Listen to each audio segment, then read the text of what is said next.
The rural charm of America was reflected in the exuberant early boyhood years of Troy Miller. Born August 1st, 1926, in Garland, Utah, this 86-year-old looks back on those days with great fondness. Born and raised on a small farm, and we had a small dairy, and every time it rained, so we couldn't work the ground, I get to go fishing, and I just almost prayed for rain. Troy Miller is one of those rare few who seem to be able to engage both sides of his brain. He excelled in both art and math.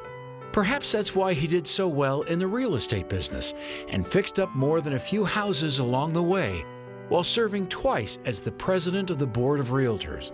But life threw him a bit of a curveball even before his career took off.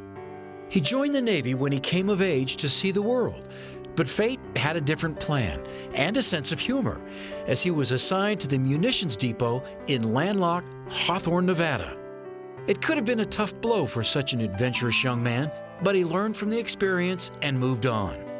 Troy is a mountain-loving, bow-hunting, fly-fishing, bird-watching city slicker. In fact, that's why he loves his hometown of Brigham City so much. You really get to have the best of both, although his passion for hunting took him away from Utah at times. I've been to Alaska a couple of times fishing and went to New Zealand. That was quite an experience. A friend of my fishing partner and I. Troy retired from real estate and insurance right up to the age of 84. By then, he had helped raise 2 sons and 2 daughters, worked with his dad, worked for himself, and worked for the competitor. He even earned the Silver Beaver Award from the Boy Scouts of America and volunteered his time to Scouts and Young Men's activities for 30 years. But underlying his willingness to serve is an awareness of life's spiritual side.